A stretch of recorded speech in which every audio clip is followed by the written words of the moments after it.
행복한 안식일이 다시 돌아왔습니다. 다 같이 묵상 기도하심으로 금요일 날 안식일 환영 예배 시작하겠습니다. 다 같이 처참히로 435장 낮의 해처럼 밤의 달처럼 참히 함께 부르시겠습니다.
기도하겠습니다.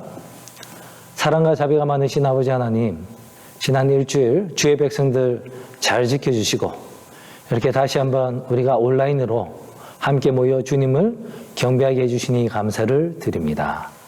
이 시간에 세상에 쌓였던 모든 정말 슬픔과 아픔과 기억들을 다 잠시 내려놓고 믿음 가운데서 우리가 예수님만 바라볼 수 있는 그런 귀한 시간 될 수 있도록 이 안식일 주님 축복 내려 주시옵소서. 예수님 이름으로 기도합니다. 아멘. 저는 오늘 우리가 놓치고 있는 기회들이라는 제목으로 여러분과 함께 말씀의 은혜를 나누고 싶습니다. 먼저 오늘 본문의 말씀인 마태복음 17장 1절로 8절까지 다 같이 봉독하겠습니다. 엿새 후에 예수께서 베드로와 야고보와 그 형제 요한을 데리시고 따로 높은 산에 올라가셨더니 저희 앞에서 변형되사 그 얼굴이 해같이 빛나며 옷이 빛과 같이 희어졌더라. 때에 모세와 엘리야가 예수로 더불어 말씀하시는 것이 저에게 보이거늘 베드로가 예수께 여짜와 가로되 주여 우리가 여기 있는 것이 좋사오니 주께서 만일 원하시면 내가 여기서 초막 셋을 쥐때 하나는 주를 위하여 하나는 모세를 위하여 말할 때에 호련히 빛난 구름이 저희를 덮으며 구름 속에서 소리가 나서 가로되 이는 내 사랑하는 아들이요 내 기뻐하는 자니 너희는 저의 말을 들으라 하는지라. 제자들이 듣고 엎드리어 심히 두려워하니 예수께서 나아가 저에게 손을 대시며 가라사대 일어나라 두려워 말라 하신대 제자들이 눈을 들고 보매 오직 예수 외에는 아무도 보이지 아니하더라. 예수님께서 기도하러 산에 올라가셨습니다. 예수님은 평상시에도 모든 일정이 마친 후에 다른 제자들은 잠에 들었을지라도 예수님께서는 밤의 성소로 예수님 하나님을 만나서 힘을 얻기 위하여 그렇게 기도를 자주 하신 걸로 성경은 얘기를 하고 있습니다. 근데 오늘은 3명의 제자를 데려갔습니다. 예수님께서 왜 3명의 제자를 데려갔을까요? 예수님께서 이 제자들을 데려간 이유가 무엇이었을까요? 그리고 예수님은 이 변화산에서 무엇을 위하여 기도하셨을까요? 뒤에 성취된 이야기들을 통하여 예수님께서 무엇을 기도하셨는지를 우리가 유추해 볼 수 있습니다. 예수님께서 호련히 변화되셨죠.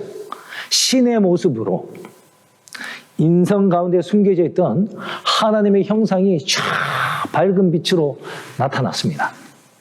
그것을 보아 예수님께서는 하나님께 자기가 아버지와 함께 가졌던 창세 이전에 가졌던 그 영광을 제자들이 볼 수 있도록 그래서 제자들이 정말 예수님께서는 하나님의 아들, 하나님이시라는 것을 그들이 직접 보고 또 믿을 수 있도록 해달라고 이렇게 부탁을 하셨던 것 같습니다. 그것이 어떤 의미가 있을까요? 지금 제자들은 예수님께서 십자가에 달려 돌아가신다는 얘기를 지난 시간에 들었죠. 그렇죠? 그것이 너무 이해가 안 됐다 그랬습니다.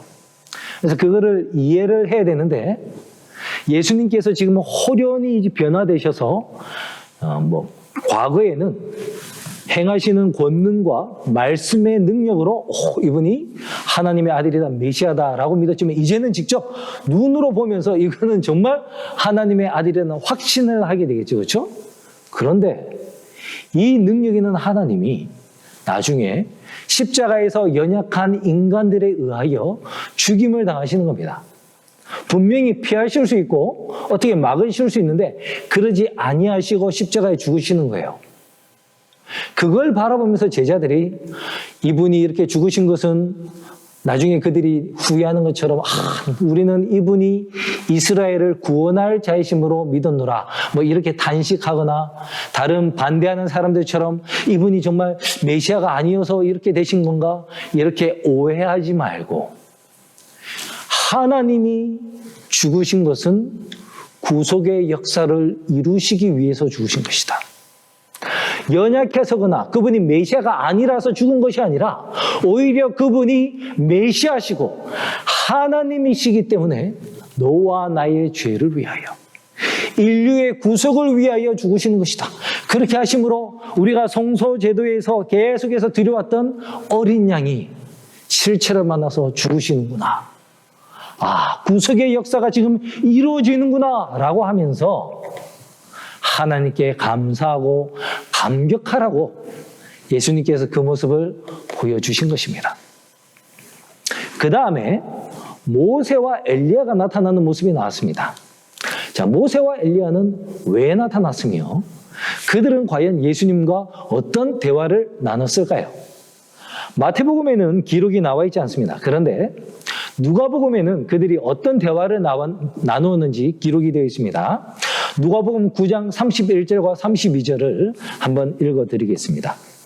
영광 중에 나타나서 장차 예수께서 예루살렘에서 별세하실 것을 말씀할세. 베드로와 및 함께 있는 자들이 고나여 졸다가 아주 깨어 예수의 영광과 및 함께 선 두 사람을 보더니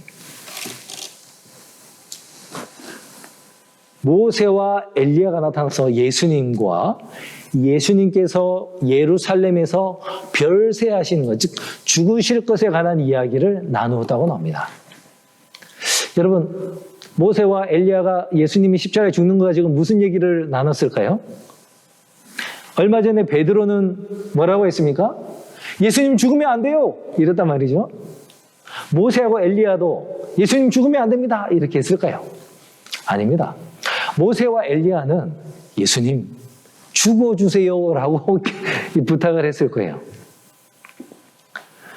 여러분, 이 장면은요, 예수님께서 인자가 아버지의 영광으로 그 천사들과 함께 올 때에 각 사람의 행한 대로 갚으리라 하신 후에 진실로 너에게 이르노니 여기 섰는 사람 중에 죽기 전에 인자가 그 왕권을 가지고 오는 것을 볼 자들도 있느니라 라고 말씀을 하셨습니다.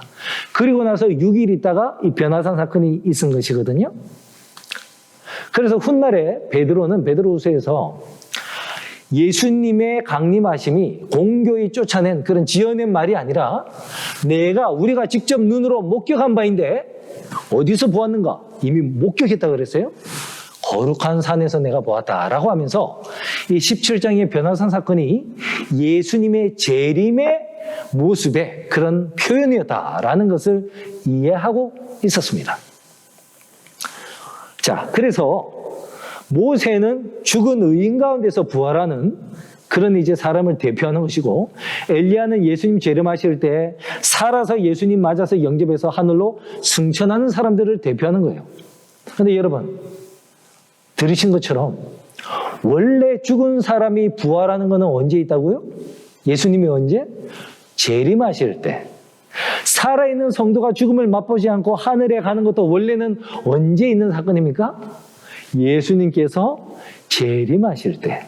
그런데 모세와 엘리야는 재림도 아니라 초림도 아니고 예수님이 아직 십자가에 죽기도 전인 구약 시대에 어떻게 부활할 수 있었죠? 어떻게 하늘을 갈 수 있었습니까? 예수님 아직 재림도 안 했고 재림은커녕 초림도 아직 안 한 때에 십자가에 죽지도 않았는데 어떻게 모세가 부활할 수 있었냐 말이에요.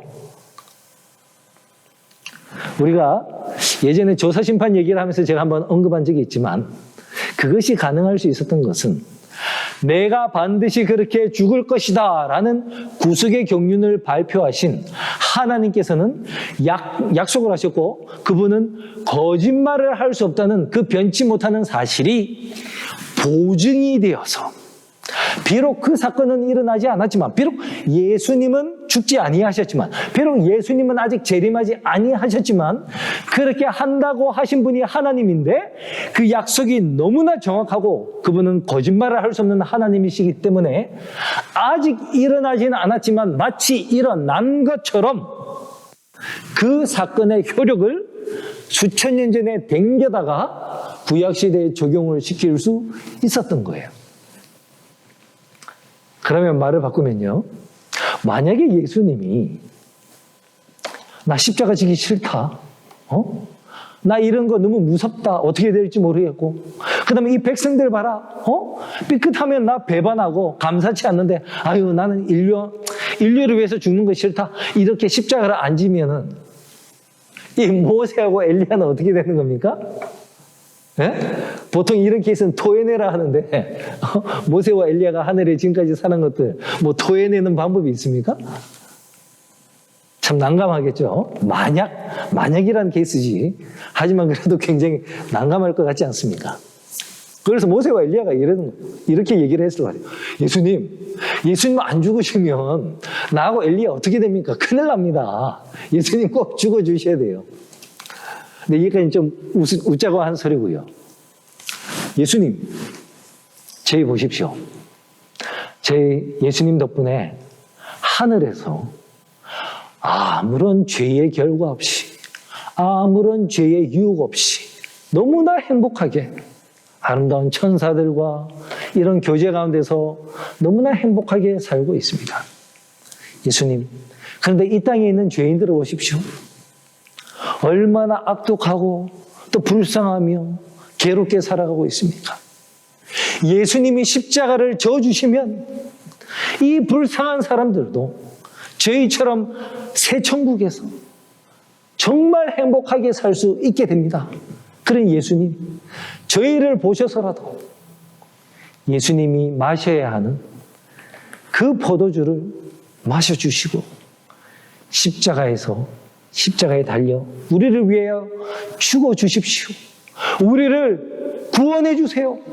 이렇게 얘기를 하지 않았겠습니까? 그 얘기는 정말 예수님이 듣고 싶었던 얘기예요.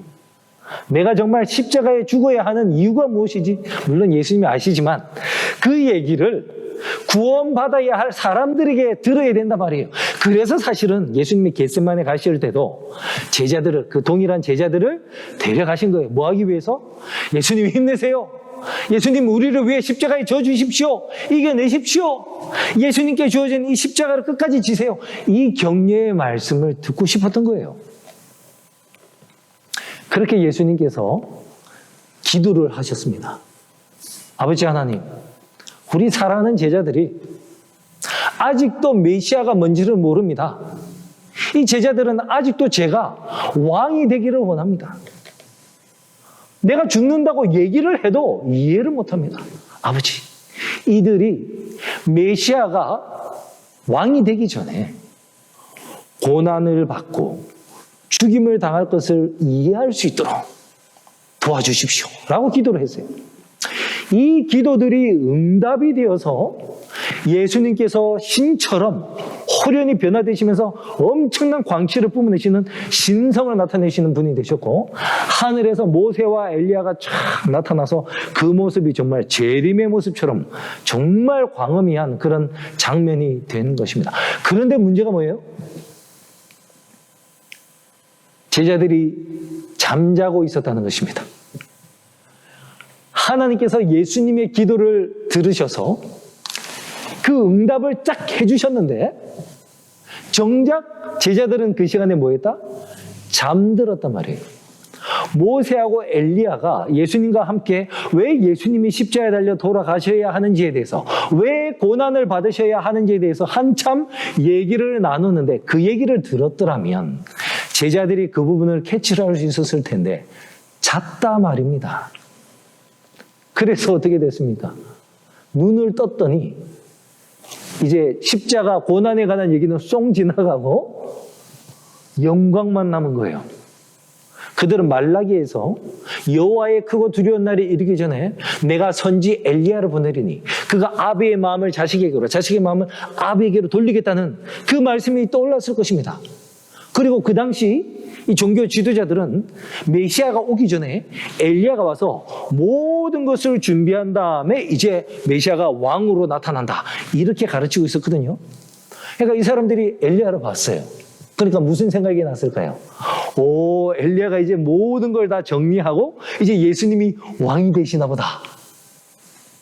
그게 아니라 그 전에 크로스에 관한 얘기를 했는데 그거는 빼먹고, 그게 지나간 다음에 눈을 뜨고 나서 크라운에 관한 얘기만 바라보고 자기들의 잘못된 선입관을 더욱더 굳게 만들 뿐이었습니다. 그리하여 어떻게 됩니까? 예수님이 왕이 될 때 확신하니 더욱더 뭘 위해 싸우겠어요? 누가 더 그러면 예수님 옆에 높은 자리에 차지할 것인가? 그거 가지고 계속 예수님 죽는 날까지 그렇게 싸운 것입니다. 그리고 예수님 돌아가실 때 엄청난 실망과 또 자기들도 유대인에게 죽임을 당할까 봐 다락방에서 문 잠그고 숨어 있었죠. 그런 일들을 그들이 만약 이 자리에서 깨어 기도하고 있으면서 엘리야와 모세가 이야기하는 것을 들었더라면 그들이 어느 정도 극복할 수 있었던 사건인데, 그들이 무엇함으로? 졸며 잠에 들므로 말미암아 하나님께서 그들을 위하여 내려주시는 그 기도 응답의 순간에 그들은 그 축복을 받을 수가 없었던 것입니다. 사랑하는 성도 여러분, 우리가 잊어먹었겠지만 과거에 드렸던 기도 때문에 또 누군가 나를 위하여 해준 중보의 기도 때문에 또는 예수님의 하늘의 중보의 기도로 말미암아 하나님께서 우리를 위하여 주시는 귀한 축복을 우리는 날마다 받고 있어요. 내가 그거를 깨닫지 못할 뿐이지 날마다 하나님의 은혜가 우리에게 임하고 있습니다. 그런데 많은 부분에서 우리가 그것을 놓치고 있는 거예요. 두 가지 이유가 있다고 생각합니다. 첫 번째는 하나님이 원하시는 그 장소에 있지 않기 때문에 그래요.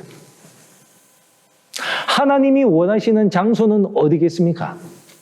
물론 하나님은 무소부지하시니까 어느 곳에서나 역사하실 수 있죠. 그렇지만 이왕이면 하나님은요, 영적인 집회에서 영적인 은혜를 나눠주시기를 원하십니다. 여러분 생각해 보십시오. 집에서 무슨 영화 보고 있는데 하나님의 은혜가 내리겠습니까? 여러분이 스포츠 경기를 막 보고 아니면 하고 있는데 하나님의 은혜가 거기서 뭐가 내리겠습니까? 아니면 여러분 비즈니스에서 막 돈 번다고 정신이 없어가지고 돈 벌고 막 있는데 거기에서 하나님의 은혜가 이렇게 내리겠습니까? 하나님의 은혜는 준비된 장소에서 영적인 집회에서 내릴 수 있는 것이에요. 그리고 두 번째는요, 비록 그 장소에 참여했다 할지라도 이 제자들처럼 영적으로 잠들어 버리면 그것을 깨닫지 못합니다. 제가 10대 때, 20대 때 굉장히 하나님의 놀라운 기적이라고 하기는 좀 그렇고 기도응답을 굉장히 많이 받는 은혜가 있었습니다. 작년에 제가 설교 가운데 이제 중독에 관한 설교를 하면서 제가 과거에 헤비메탈에 중독되었다가 어떻게 극복을 했는지 그런 말씀을 드린 적이 있습니다. 거기에 더해서 제가 제 회심의 순간을 조금 더 고백을 하고 싶은데요. 제가 고등학교 1학년 때 세 가지를 가지고 기도를 하고 있었어요. 첫 번째는 제가 중독이 되었던 이 음악, 헤비메탈 음악을 끊게 해달라고 제가 하나님께 기도를 하고 있었고요. 두 번째는 기도하면서 눈물을 흘리게 해달라고 제가 기도를 하였습니다. 제가 고등학교 때 사중창 활동을 하느라 그 당시 봉화교회라는 교회에 금요일 날 일찍 가서 특창 연습을 하려고 갔습니다. 그런데 갑자기 저 뒤에서 진짜 이런 식으로 우는 소리가 들리는 거예요. 귀신도 아닌데 봤더니 한 여집사님이 기도하시면서 울고 계셨어요. 근데 저는 그때 사람이 기도하면서 우는 거를 처음 봤었습니다. 그래서 마음속으로 아니 기도를 하면 좋은 거 아닌가? 왜 울어야 되지? 하면서 이해를 못했거든요. 근데 얼마 있다가 그것이 어떤 의미인지를 제가 이해를 할 수 있게 됐는데 주말 부흥회로 한 목사님이 오셨어요. 그러면서 그분이 자기는 뭐 산에 가서 나무를 붙잡고 눈물을 흘리면서 기도를 한다면서 그런 후에 혹시 성도님들 가운데 기도하시면서 회개의 눈물을 흘리신 분 손 들어보라는 거예요. 사람들이 손을 막 드는 거예요.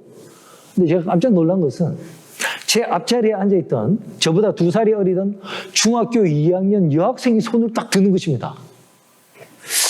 그걸 보면서 저는 의문의 일패를 당했다는 느낌이 들었어요. 이거 뭐지? 이렇게 어린애도 그런 경험이 있네? 예수 믿는다고 하는 사람에게는 기도하면서 눈물을 흘리는 게 뭔가 특징인가 본데 나도 왕년에 좀 그렇고 초등학교 때 말이야 안식일 지킨다고 내가 고생도 하고 핍박도 받았는데 왜 나는 기도하면서 눈물을 흘리는 경험이 없지? 하면서 제가 그때부터 하나님께 나도 기도하면서 눈물을 흘리게 해주세요 라고 기도를 했어요. 그걸 한 1년 반 드렸습니다. 그게 두 번째 기도였고 세 번째 기도는 제 교회에 이제 대학생 담당하는 전도사님이 저를 볼 때마다 저를 보고 자꾸 목사를 하래요. 연호야 너는 신학과를 가라. 아무도 그런 얘기를 하는 사람이 없었는데 그분만 유독 그런 얘기를 하셨어요. 처음에는 허지로 들었는데 계속 매주 볼 때마다 그러시니까 진짜 하나님의 뜻이 뭐지? 라면서 제가 이렇게 세 가지를 놓고 기도를 했습니다. 제가 중고등학교 때 뭐 머리가 엄청 좋아서 전교 1등을 하거나 반에서라도 1등을 한 적이 없고, 리더십이 엄청 좋아서 뭐 반장이나 뭐 전교 회장으로 뽑힌 적도 없고, 종교심이 좋아서 그 많은 뭐 AY, 뭐 절제, 안교 이런 종교 클럽에서 제가 뽑혀서 활동해 본 적도 없습니다. 그런데 제가 돌아보니 제가 제일 정말 잘했다라고 싶은 것이 점심 때 밥 먹기 전에 친구들과 함께 이 다니엘 기도반이라는 곳을 갔습니다. 그때 뭐 도시락 까먹던 친구들이 다 신앙이 있었는지 아무튼 그 친구들이 다 기도반을 가서 함께 갔었던 것 같아요. 제가 그때 기도하는 것을 좀 배웠어요. 참 감사한 일이죠. 그래서 제가 3가지를 놓고 한 1년 반을 매일 점심때마다 계속 그렇게 제가 기도하는 그 나무 밑에서 기도를 드렸습니다. 그러다가 고등학교 2학년 이제 한 가을에 추계 기도주일이 되었습니다. 그때 당시 대학교 1학년이었는데요. 지금은 삼육대학교 기독교 상담학과 교수를 하고 계시는 정성진이라는 선배님이 있었습니다. 그분이 저희 학교에 와서 우리 삼육학교의 신앙이 이래서는 안 되니 우리가 자율학습 하기 전에, 야간 자율학습 하기 전에 저녁 시간을 우리 기도회로 갖자 이렇게 얘기를 했어요. 그래서 많은 학생들이 와서 기도회를 가졌습니다. 저는 근데 그런데 참석하는 스타일이 아니었어요. 갈 생각이 없었습니다. 근데 저랑 제일 친한 친구가 연우야 기도반 가자 이러는 거예요. 그래서 그 친구를 따라서 제가 기도반을 갔습니다. 첫날은 세계 선교에 관한 필요성에 대해서 얘기를 했어요. 그 자리에서 제가 처음으로 이 1040 윈도우, 뭐 일본부터 중동까지 뭐 위도경도 뭐 1040 윈도우에 대해서 배웠고, 둘째 날은 우상에 관한 얘기를 했습니다. 항상 구약의 역사를 보면 개혁이 있기 전에 반드시 우상을 타파하는 일이 있었다. 우리 학생들 좋아하는 만화책, 오락, 뭐 잡지책, 뭐 음악 레코드 이런 걸 다 내일 가져와서 불태우자 이러시는 거예요. 근데 제가 그때 음악 레코드 하는데 나 헤비메탈 버려야 되겠다 라는 결심이 들었고, 그 다음날 제가 이제 헤비메탈을 가져왔습니다. 근데 이제 집회가 끝나고 우상을 가져온 사람을 이제 남으라 그랬는데 저밖에 안 남은 거예요. 굉장히 쑥스럽게 됐죠. 아무튼 저랑 같이 이제 그 선배가 기도를 해주시고, 형제여 회개 기도를 하십시오 라고 얘기를 했습니다. 그때 제가 예수님 하는데 그때 눈물이 왕창 쏟아졌습니다. 그 전에 제가 잘못했던 모든 것들이 떠오르면서 내가 얼마나 예수님을 슬프게 했는가, 이 죄에 대한 자각이 들면서 정말 눈물을 주체할 수 없이 계속 흘렸어요. 그런데 그 순간에 이거 기도 응답이네? 라는 생각이 떠올랐습니다. 그래서 제가 기도했던 게 딴 거는 기억이 안 나는데 처음에 예수님 하고 울고 그 다음에 했던 말이 지금 제 눈에서 눈물 나게 해주시는 기도 응답 들어주셔서 감사합니다 하고 그 다음에 뭐 다른 얘기를 했을 거예요. 그날 밤에 처음으로 헤비메탈 음악을 틀지 않고 잠에 들 수 있었습니다. 그리고 그날 제 손을 붙잡아 주면서 같이 기도해 주던 그 선배, 신학과 선배를 생각을 하면서 목사를 하면 이것도 안 좋고 이것도 안 좋고 이것도 안 좋고 아이 싫어 이렇게 했었는데, 그럴지라도 나처럼 방황하는 한 영혼을 예수님께로 인도하는 것이 목사가 가진 보람이구나. 이것이 하나님이 나를 목회로 부르시는 부르심이구나 라는 확신이 들었습니다. 그래서 그날 하루 만에 기도 3개가 다 응답이 되었어요. 너무 평범했던 그날에 나는 그런 일이 있을 거라고는 생각지도 않았던 바로 그날에, 그 수요일 저녁에 하나님께서 저에게 은혜를 주셨습니다. 만약에 그 선배가 그 기도반을 운영하지 않았더라면 어떻게 됐을까요? 만약에 제 친구가 저를 보고 그 기도회에 가자고 얘기를 안 했더라면 어떻게 됐을까요? 만약에 제가 그 친구의 청을 거절했더라면 어떻게 됐을까요? 하나님께서 다른 시간에 다른 장소에서 그런 기회를 주셨을 수도 있지만 그건 만약이니까 어떻게 될지 모르잖아요. 분명한 것은 제가 그때 그 기도회에 참석을 했었기 때문에 제가 지금 여러분 앞에 이렇게 목사로 서 있을 수 있는 것입니다. 여러분, 이렇게 영적인 집회에 참석하는 것은 너무나 소중해요. 하나님께서 언제 우리에게 하나님의 은혜를, 언제 우리에게 하나님께서 기도 응답을 들어주실지, 기회를 주실지 우리는 모르지 않습니까? 그걸 모르는 우리 입장에서는 모든 집회에는 무조건 참석하기를 습관화해야 하는 거예요. 그게 우리가 영적인 집회, 종교 집회에 참여해야 하는 이유입니다. 이스라엘 백성들은 7절기가 있었어요. 7절기에서 특별히 3개 절기, 유월절, 오순절, 장막절은 어디에 살든지 간에 예루살렘으로 와서 예배를 드리라고 그랬어요. 유월절 다음에 이제 무교절은 7일 동안 예배를 드리는 거예요. 그리고 장막절은 8일 동안 예배를 드립니다. 그래서 멀리 있는 사람들은 한 달 이상을 예배 드리는 데만 사용을 하게 됩니다. 그 이유에 대해서 부조와 선지자에 기록된 말씀을 제가 읽어드리도록 하겠습니다. 부조와 선지자 541페이지. 하나님께 헌신한 이 같은 모범은 종교적 예배의 중요성과 우리의 이기적, 세속적 이익을 영적이요 영원한 이익 아래 종속시켜야 할 필요를 강조해주고 있다. 하나님을 섬기는 일에 서로 굳게 하고 격려하기 위하여 함께 모이는 특권을 게을리할 때에 우리는 커다란 손실을 당한다. 하나님의 말씀의 진리가 우리의 마음속에서 생기와 중대성을 잃고 우리의 마음이 그것에 성화시키는 가마로 개발되고 부흥되기를 멈추고 영적으로 퇴보하게 된다. 우리가 그리스도인으로서 서로 교제할 때에 서로 간의 동정심이 부족함으로 큰 손실을 당한다. 자신을 스스로 가두어 두는 것은 하나님께서 그에게 기대하신 위치에서 벗어나는 것이다. 영적인 집회에 참석하는 목적은 우리의 세속적인 이기적인 이익을 거룩하고 영원한 목적 아래 복종시키는 연습을 하기 위하여 그렇게 해야 한다는 것입니다. 그리고 그런 거룩한 모임에서 성도들과의 이런 아름다운 교제를 갖지 않고 스스로 자기 자신을 그런 집회에 가지 아니함으로, 즉 자기 자신을 스스로 가두는 것은 하나님께서 그에게 기대하신 위치, 하나님이 그가 있기를 원하시는 장소에서 벗어나는 것이다. 이렇게 얘기를 하고 있는 것입니다. 성도 여러분, 우리가 이제 코비드가 거의 끝나가죠. 물론 또 뭐 4차 유행, 몇 차 유행 뭐 또 좀 더 나올 수도 있습니다만, 그래도 이제 뭐 백신을 다 맞고 점점 이제 되니까 우리가 비대면 예배를 결국에는 이제 이루게 될 것이고, 코비드는 결국에는 끝나지 않겠습니까? 그러면 그동안 갖지 못하던 수많은 집회들이 막 다시 계획되고 막 되겠지요? 여러분, 1년 동안 근질 하셨던 그 기억을 가지고 계십시오. 예배 혼자서 방에서 그냥 인터넷으로만 들으면 몸이 근질근질하다. 그러니까 이제는 뭐 해야 되겠습니까?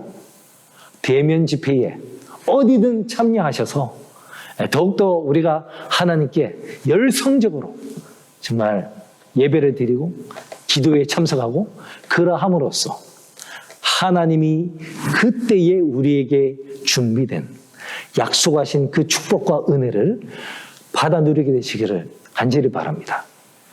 두 번째, 비록 그 자리에 참석할지라도 이 제자들처럼 잠들어 버리면 큰일 나는 거예요. 여러분, 깨어서 기도하는 것이 얼마나 중요할까요? 저는 노아 홍수 때 딴 거는 모르겠지만 이 말 못하는, 사람이 도무지 어떻게 컨트롤할 수 없는 이 야생 동물들이 줄을 지어서 방주 안으로 들어가는 것을 보고도 어떻게 사람들이 믿음을 갖지 못했을까라는 생각을 해봅니다.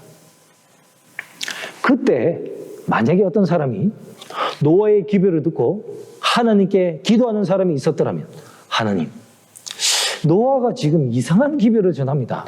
자기는 하나님께 이 기별을 받았다는데 비라는 것이 하늘에서 물이 떨어진다고 홍수가 나서 세상이 멸망을 한다는데, 하나님, 정말 하나님께서 노아에게 그런 얘기를 하셨습니까? 제가 그걸 믿을 수 있는 어떤 징조를 좀 믿음을 주십시오 라고 기도하는 사람이 있었더라면, 갑자기 뭐 이런 소리가 들려서 밖을 봤더니, 창밖을 봤더니 정글에서, 그쵸? 짐승들이 이렇게 줄을 지어서 방주 안에 들어가는 거야. 만약에 그때 정말 그렇게 기도하는 사람이 있었더라면 그걸 보고 이것이 하나님이 나에게 주시는 징조구나 라고 하면서 그도 방주 안에 들어갈 수 있지 않았겠습니까? 그 말은 그때 기도하는 사람이 아무도 없었다는 거예요. 영적으로 깨어있는 사람이 아무도 없었다는 것입니다. 성경에는 영적으로 깨어있다가 딱 중요한 기회를 잡은 사람에 관한 얘기가 있는데, 그 사람이 바로 기회의 사람 느헤미야입니다. 하루는 갑자기 왕이 얘기를 하는 거예요. 느헤미야, 내 얼굴이 수축하는데 뭔 근심이 있느냐 물어봤어요.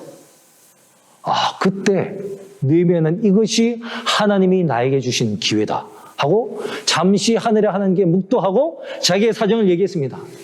예루살렘이 지금 회파되고 아직도 제대로 건축이 이루어지지 않다고 있다고 합니다. 그럼 내가 무엇을 해줄까? 저를 총독으로 보내서 이 건축을 완공할 수 있도록 해주십시오. 그래, 가라. 내가 군사도 보내주고 돈도 주겠다. 여러분, 느헤미야가 어떻게 그날 왕이 야, 너 얼굴 왜 그래? 라는 그 인사말 한마디에 하나님의 기회라는 것을 캐치를 할 수 있었을까요?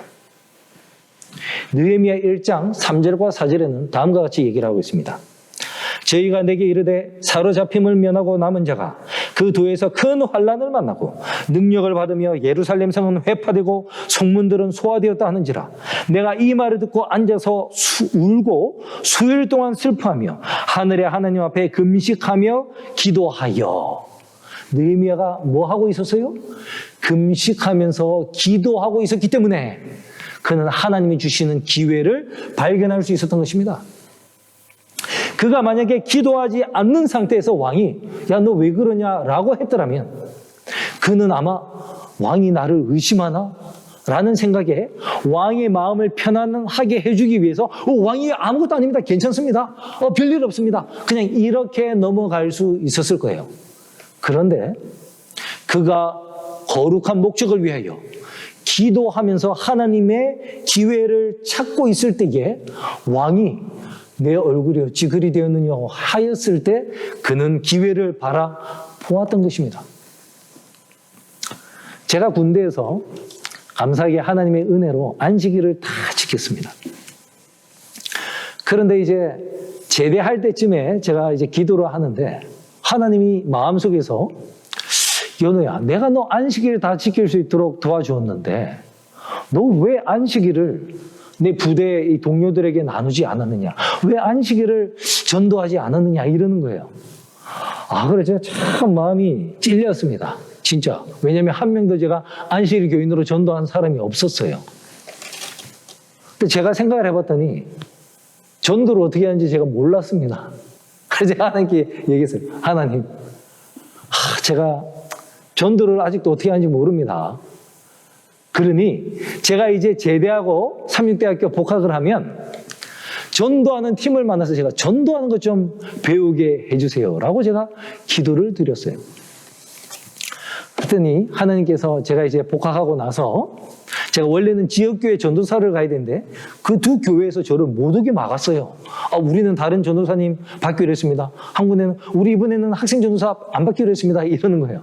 제가 담당 목사님한테 두 교회에서 다 오지 말라는데 했더니 그러면 삼육대학교 AY나 도와줘 이러는 거예요. 그래서 제가 삼육대학교 AY에서 활동을 하게 되었습니다. 그때 AY 담당하는 형님이 계셨는데 그 형은 이제 창조과학을 굉장히 좋아하는 그런 선배님이었습니다. 하늘의 별자리를 바라보고, 꽃을 바라보고 이런 얘기를 해요. 그분은, 저 별자리를 보면서 하나님의 사랑을 느낀다 그러면 그런데, 저도 이제 창조과학 굉장히 좋아합니다. 그 진화론 틀린 것 주장하고 과학적으로 하는 거 굉장히 재밌어 해요. 그런데 별을 바라보면서 하나님의 사랑, 이것까지는 제가 아직 감성이 부족해서 그것까지는 제가 안 됐거든요. 그래서 그 형은 막 감동을 받는데 그 옆에 따라다니는 저는 이게 뭐 하는 거지? 내가 예수님한테 전도하는 팀 만나게 해달라 했는데 이거는 아닌데 라고 생각이 드는 거예요. 계속 기도하고 있었습니다. 그런데 그때 토요일 날 저녁에 철야 기도회라는 것이 삼육대학에 있었어요. 제가 군대 가기 전에는 한 번도 참석한 적이 없습니다. 그런데 AY가 그거를 같이 주관을 해서 AY 임원이기 때문에 반드시 가야 되는 거예요. 그래서 제가 이제 참석을 했습니다. 처음 참석한 거예요. 딱 했는데 어떤 젊은 목사님 와가지고 개인 전도에 관한 자기 경험을 간증을 막 하는데 여러분 그런 거 아시죠? 어느 목사님도 그런 얘기 하시더라고. 하나님의 콜링이 무엇인가? 그 콜링은 그것에 대해서 생각하고 들으면 심장이 막 붐붐붐붐붐 뛰어야 된대요. 제가 그때 그랬습니다. 그분이 개인 전도에 관한 얘기, 성경만 가지고 개인 전도하는 얘기를 간증을 하는데 제 심장이 벌렁벌렁벌렁 하는 거예요. 그러면서 얼굴이 막 빨개지면서 이거다. 내가 기도하던 게 이거다라는 확신이 막 드는 거예요. 그런데 제가 하나님께 이렇게 기도했습니다. 하나님, 제가 지금까지 기도하던 그 전도를 가르쳐 주는 분이 바로 이분이십니까? 만약에 그게 맞다면 제가 지금 이 목사님과 악수도 안 하고 통성명도 안 하겠습니다. 하나님이 알아서 이분과 저를 연결시켜 주십시오 라고 제가 기도를 드렸어요. 그렇게 이제 학기가 이제 거의 다 지나가고 여름 방학하기 바로 직전이었습니다. 그때 일단의 친구들이 저한테 밥을 먹고 있는데 오더니 연우야, 우리 전도팀에서 이번 여름방학에 전도회를 가려고 하는데 전도 단원들이 부족하다. 네가 같이 가줄래? 이러는 거예요. 그때 제가 기도하던 내용에 대해서 얘기를 했습니다. 사실은 내가 하나님께 뭔가를 기도하고 있는데 나는 그 목사님과 함께 일하려고 지금 기다리고 있다. 니네하고는 말고 그 목사님하고 하려고 기다리고 있어. 이렇게 얘기를 했어요. 그랬더니 그 친구들이 하는 말이 야, 그 목사님 우리 전도회 대장이야. 이러는 거예요. 하나님의 인도하심이 참 놀랍지 않습니까? 그래서 제가 전도에 따라갔어요. 여러분 근데요, 제가 만약에 기도를 안 하고 있었더라면 어떻게 됐을 줄 아십니까? 제가 만약에 하나님 나를 전도하는 팀과 연결시켜 주세요. 전도하는 사람들 만나게 해주세요라고 하는 기도를 안 하고 있었더라면 이런 일이 있었을 거예요. 제가 밥을 먹고 있습니다. 친구들이 왔어요. 연호야, 방학 때 전도회 좀 가자. 사람이 없다. 했을 때 제가 뭐라고 얘기했을까요? 야, 나 아직 숙제 안 한 거 많어. 나 숙제해야 돼. 나 기숙사 있는데 기숙사 방 빼야 돼. 짐 빼야 돼. 뭐 해야 돼. 못 갈 이유가 많았거든요. 그래서 만약에 제가 기도를 하지 않고 있었더라면 친구들이 물어봤을 때 저는 못 가는 이유를 한 10가지를 얘기를 하면서 난 못 가 했을 거예요. 그런데 제가 뭐 하고 있었습니까? 하나님의 뜻을 찾는, 하나님의 기회를 구하는 기도를 드리고 있었거든요.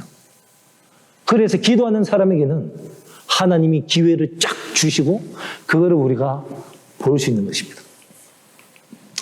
여러분, 제가 오늘 제 기도 응답 받은 한 2가지를 말씀드렸는데요. 여러분, 제가 2가지밖에 말씀 못 드리는 게 미안할 뿐입니다. 왜냐하면 더 많을 텐데 우리가 그 자리에 참석하지 않았기 때문에, 또는 우리가 영적으로 기도하지 않고 졸고 있었기 때문에 하나님은 이미 보여주셨는데 우리가 그거를 발견하지 못해서 지금 제가 간증거리가 몇 가지 없는 거예요. 우리가 정말 하나님이 원하시는 그 모든 영적인 집회에 참석하고 계속 열린 마음으로 깨어서 기도하고 있었더라면 우리 입에서 이런 간증이 수백 개가 더 나와야 되지 않겠습니까? 그런데 우리가 너무 많이 놓쳐온 것입니다. 간증할 거리가 없어. 왜? 그 장소에 없었고 깨어서 기도하지 않았기 때문에 그걸 받지 못했기 때문에 간증할 거리가 몇 개밖에 없는 거예요.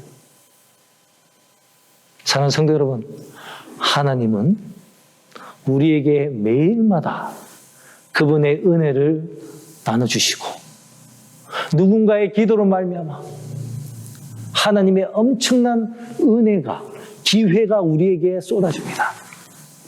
그런데 우리가 그거를 캐치를 못하고, 또 그 기회가 어떤 사람에게는 구원에 이룰 수 있는 그런 기회였을 터인데, 어떤 사람에게는 회개를 할 수 있고, 어떤 사람은 거듭남의 경험을 할 수 있고, 어떤 사람은 정말 중요한 진리를 깨달을 수 있는, 어떤 사람은 그의 잘못을, 죄를 시정할 수 있는 그런 놀라운 기회가 주어질 수 있었는데, 어떤 사람에게는 새로운 삶을 살 수 있는 기회가 주어질 수 있었는데, 그거를 놓친 사람들이 있었겠죠.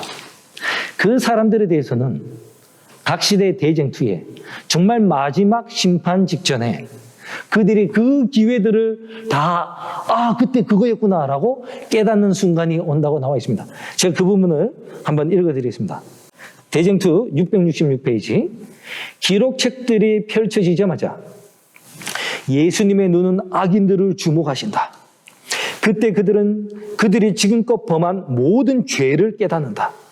그들은 그들의 발이 어디에서부터 순결과 성결의 길에서 벗어났는지, 그들의 교만과 반역이 그들을 얼마나 심하게 하나님의 율법을 범하게 하였는지 깨닫게 된다.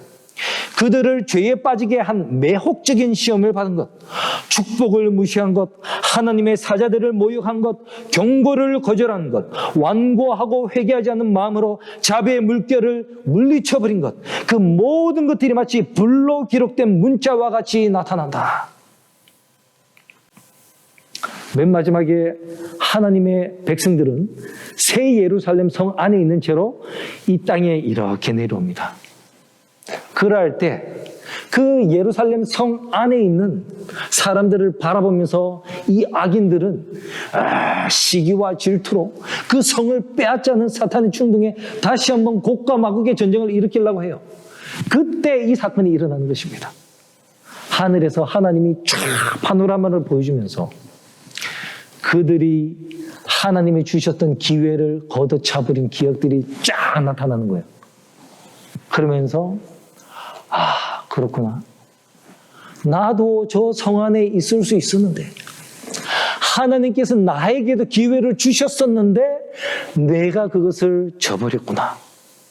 그러면서 자기가 이 성 밖에서 멸망당해도 싸다는 것을 인정할 수밖에 없는 그런 시점이 올 때에 하늘에서 불이 내려오고 땅에서 마그마가 올라와서 불타는 지구가 되고, 그 이후에 하나님이 이 땅에서 새 하늘과 새 땅을 창조하신 것으로 대쟁투는 끝이 난다고 나옵니다. 사랑하는 글렌데일 교회 여러분, 하나님께서는 우리가 기대하지 않는 지극히 평범한 날, 오늘 같은 날에 우리에게 은혜를 내려주십니다.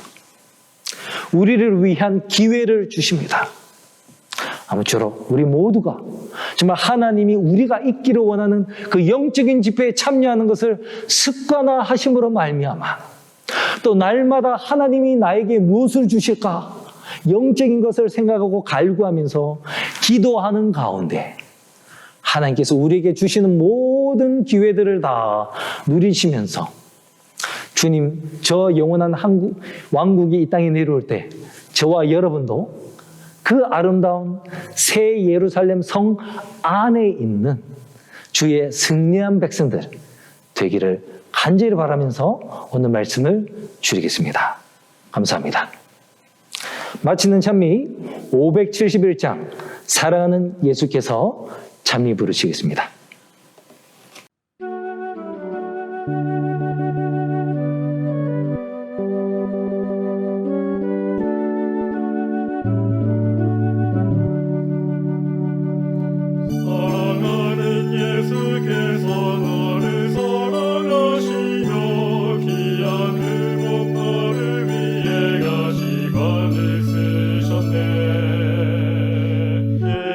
예비하고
마치는 기도 드리겠습니다.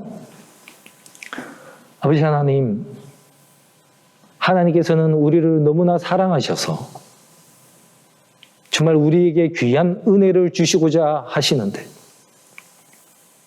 우리가 하나님이 원하시는 그런 영적인 집회에 참석하지 아니함으로 말미암아 또 날마다 깨어 기도하지 아니하고 영적으로 잠에 빠져 있음으로 말미암아 하나님의 영적인 축복과 기회들을 놓치고 있다는 오늘 말씀을 들었습니다. 주님, 이제는 우리가 각성할 수 있도록 주님 도와주시옵소서. 이제는 각성하고 이제 대면 예배가 열리면 더욱더 열심히 하나님의 말씀의 집회와 기도의 집회에 참석함으로 말미암아 하나님이 나의 삶에 나를 위하여 내려주시는 그 축복과 기회를 단 하나도 놓치지 않도록 주님 우리를 인도하여 주시옵소서. 그 일을 위하여 우리를 위해 십자가에 달려 돌아가신 우리 구주 예수님 이름 받들어 감사하며 기도합니다. 아멘. 네, 감사합니다. 이것으로 우리 금요일 안식일 환영 예배를 마치겠습니다. 모두 평안한 밤 되십시오.